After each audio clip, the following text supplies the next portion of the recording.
میں آپ سے گفتگو ایک بہت اہم موضوع پہ کرنا چاہتا ہوں۔ 2024 کا الیکشن جو ہے یہ ہندوستان کی تاریخ کا سب سے اہم اور سب سے مشکل الیکشن ہونے جا رہا ہے۔ 1952 کے الیکشن کے بعد میں سمجھتا ہوں یہ 24 کا الیکشن ہے جو اس ہندوستان کی تاریخ لکھے گا۔ 1947 میں جب یہ ملک بٹا اس وقت کچھ لوگ اس ملک کو چھوڑ کے چلے گئے اور کافی بڑی تعداد اس نے گاندھی کی آواز پر، مولانا آزاد اور نہرو اور اس وقت کے کابرین کی آواز پر اپنی کشتیاں جلا دیں، ایک جناح کو ٹھکرا دیا اور یہ فیصلہ ہوا۔ جو کیفیت 1947 میں مسلمانوں کی تھی، آج 2024 میں ہم وہیں کھڑے ہیں۔ اس وقت کے کابرین نے ایک رائے دی کہ بھائی تم یہاں آ کے رہو، ہم سانجی وراثت میں رہیں گے۔ سن 52 کا جو پہلا الیکشن ہوا، نہرو نے ریفرینڈم لیا کہ اس ملک میں سیکولر حکومت رہے گی یا ہندو اسٹیٹ بنے گی۔ اس وقت کی عوام نے یہ فیصلہ کیا اور ہندوستان کے مسلمانوں کو بھی مسرت ہوئی کہ ان کا فیصلہ صحیح تھا۔ ہم مسلمانوں نے چاند و ستاروں کی تمنا نہیں کی تھی، ہم نے صرف یہی چاہا تھا کہ ہم عزت کے ساتھ اپنے بھائیوں کے ساتھ رہیں۔ پچھلے 10 سال سے جو کچھ ہو رہا ہے اس سے اس ملک کا کسان ہو، مزدور ہو اور کاریگر ہو، ہر طبقہ فکر مند اور پریشان ہے، اور بالخصوص مسلمانوں کے لیے اب فیصلہ کرنا ہے کہ ان کی زندگی کیسے گزرے گی۔ آپ کو اس میں ایک حقائق بتانا چاہتا ہوں، ہماری بربادی کے باعث میں ہم خود شریک ہیں۔ اگر آپ ہندوستان کے تجزیہ کریے تو 84 پارلیمنٹری سیٹیں ایسی ہیں جہاں مسلمان جتا سکتا ہے یا ہرا سکتا ہے، اس میں سے 72 سیٹیں بی جے پی کے پاس ہیں۔ 80% اسٹرائک ریٹ بی جے پی کا مسلم کانسٹیٹوئنسیز میں ہے۔ کس کو الزام دیں؟ کبھی سوچا ہے آپ نے؟ اس کے بعد دوسری اسٹرائک ریٹ بی جے پی کی ان اسٹیٹ سیٹوں پر ہے جو ریزرو سیٹیں ہیں۔ تو آج بھی ایک طبقہ ہے غیر مسلموں کا جو آپ کے ساتھ کھڑا ہے۔ یہ جو گٹھ بندھن ہوا اس کی وجہ سے ہمارے پاس صرف 2 آپشن رہ گئے۔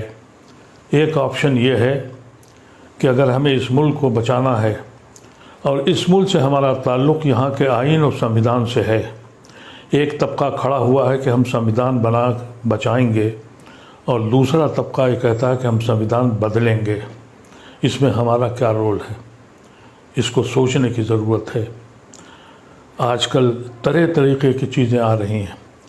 میں نے دیکھا کہ کچھ لوگ مسلمان اتنا پریشان ہو چکا ہے کہ اسے معلوم ہے کہ اس کی درسگاہیں، اس کی خانقاہیں، اس کی مساجدیں، اس کے قبرستان روز چھینے جا رہے ہیں۔ یہاں تک کہ کورٹ اب یہ بھی کہہ رہا ہے کہ آپ مدرسہ بند کر دیجئے، سیکولر ملک ہے، اور یہ ایسا سیکولر ملک ہے جہاں پارلیمنٹ کا افتتاح ہوتا ہے تو ہون کیا جاتا ہے، یہاں شیو مندر جتنے ہیں وہاں پڑھائی کی جاتی ہے۔ جب یہ حالات ہو جائیں پھر بھی ہم نہیں جاگ رہے ہیں۔ میں آپ سے گزارش کرتا ہوں کہ اگر آپ اس وقت بھی بہک گئے، کیونکہ بہکنے والے لوگ ہیں، ابھی بہت سے وایا میڈیا پولیٹیکل پارٹیز نے نکالے ہیں، ان کی سہیوگوں کے ساتھ جڑنے جا رہے ہیں، کہتے ہیں کہ یہ فلاں فلاں سہیوگی جو ہے اس کے ساتھ ہم جا رہے ہیں، یعنی مسلم ووٹ کو بانٹنے جا رہے ہیں۔ یہ بات کب آپ کی سمجھ میں آئے گی کہ وہ علاقے جہاں آپ جتا سکتے ہیں اور ہرا سکتے ہیں، اور 4 جون کو اس ملک کا فیصلہ ہوگا اور آپ کے مستقبل کا فیصلہ ہوگا۔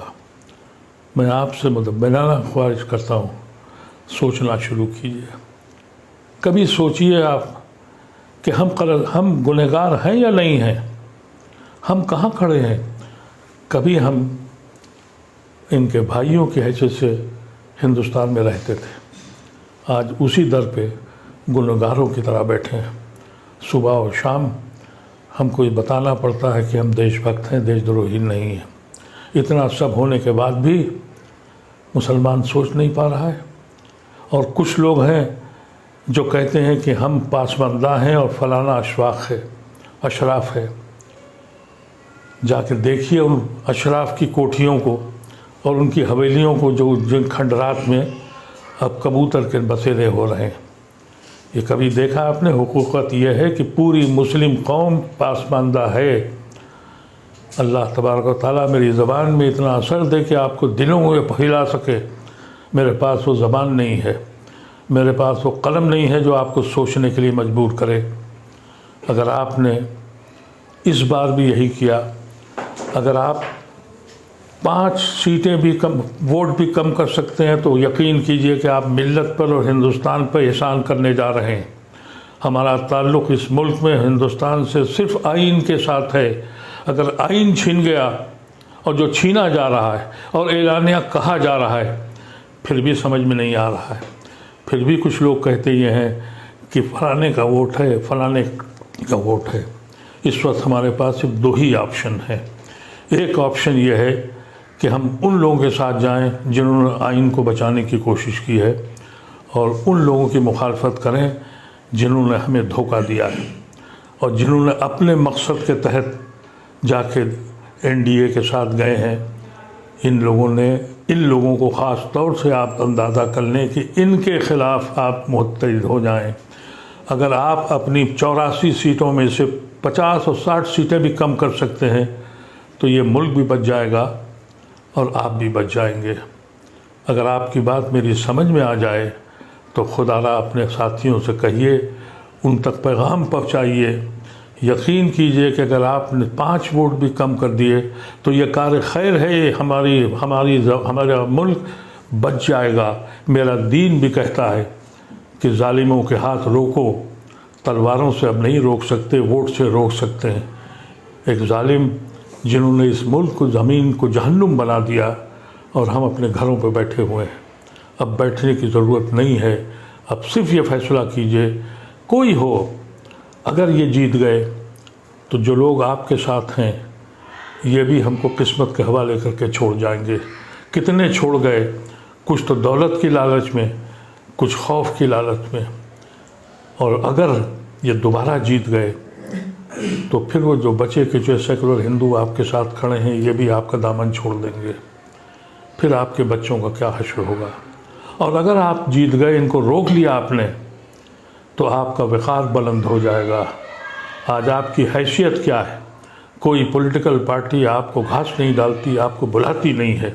यहाँ तक कि जो मुस्लिम कॉन्स्टिट्यूंसीज़ हैं वहाँ पर भी गैर मुस्लिमों को देती है और मजबूर हैं उनको जिताने के लिए। ऐसी शक्ल में एक बात सोचिएगा ज़रूर, और इस बात पर सोचिएगा कि ये एक आदमी जो बीमारी के बाद अपनी उम्र के साथ और बीमारी के साथ जिसकी आँखें अपने रब से मिलने को बेचैन हैं, ये उसका आखिरी इलेक्शन है। मैं इलेक्शन का कैंडिडेट नहीं हूँ, लेकिन अपनी मिल्लत की तरफ देखता हूँ तो दूर दूर तक कोई दिखाई नहीं पड़ता। सारे इख्तलाफात छोड़ दीजिए, सारी जमातें छोड़ दीजिए, अशराफ व पासमानदा छोड़ दीजिए।